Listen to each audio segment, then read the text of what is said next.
married to him. So why was he hiding from her?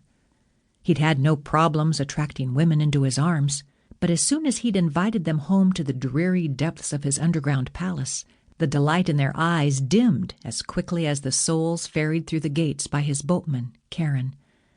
Yet this beautiful, shining young goddess, as bright as springtime, was destined to be his. Why should he hide? This was the change he'd been longing for. He removed his helm of invisibility and stepped into the light. The goddess, Persephone, noticed him at once. She had no smile for him. Lifting a delicate wrist into the air, she used a golden bracelet to deflect the sun's rays into his eyes. He blinked against the reflection of Helios, the sun god, and when Hades looked once more for Persephone, the goddess was gone. Chapter 2. Persephone's Request. Since their meeting in the asphodel, Hades sought every opportunity to see Persephone again. So what if the fates were right? And they always were. It could be centuries before Persephone ever noticed him, and he was beginning to feel impatient. He saw her at court on Mount Olympus when Zeus laid out a plan to prevent a Titan uprising.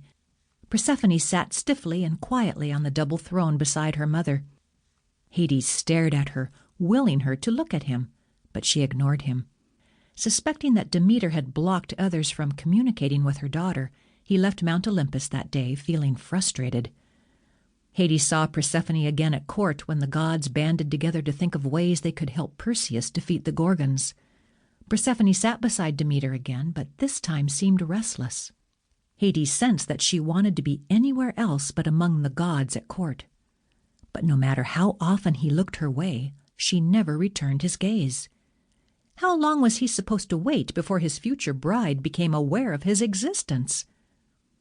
He saw her a third time on Mount Olympus during the discussion of the impending war between the Greeks and the Trojans, after Eris's apple was awarded by Paris to Aphrodite, not because she was necessarily the more beautiful, but because she had the best bribe.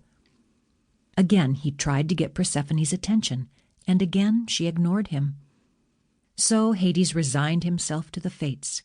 He would stop trying. He would stop allowing himself to get so worked up in her presence. He would be patient, if not indifferent. Their meeting was bound to happen one day. The fates were never wrong. One day he was walking among the asphodel in the same location he had first seen Persephone, after the fates had revealed her as his future wife. He found it interesting that she, too, often walked near the chasm with the flowers at her feet and the sound of the rushing falls behind her.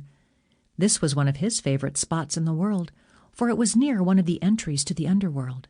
But it was also bright, fresh, and full of sweet songbirds and scent. He came here to refresh his mind before returning to his duties and to the dead. This time he didn't try to speak with her. He didn't want a repeat of their first encounter. Instead, he turned his back to her and continued his walk.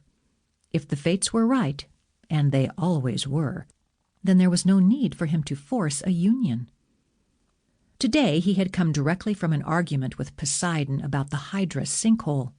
Hades was frustrated and needed to breathe in the song and the scent before descending back down into the loneliness of his chambers. He was taken by surprise with her approach.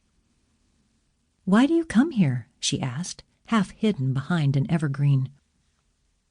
Although he was startled, he didn't turn to look at her, afraid he would scare her off. "For the same reason as you, I suppose." He tried to keep the desperation from his voice. He'd been longing for this chance, and he didn't want to screw it up. "I doubt that," came her frank reply.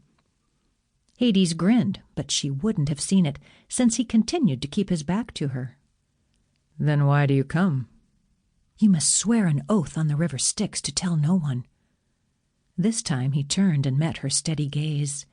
If he had ever believed she was frightened of him, her wry smile and cool demeanor proved him wrong. He himself was trembling, and she was as firm as rock. "An oath? This must be serious." "Do you swear?"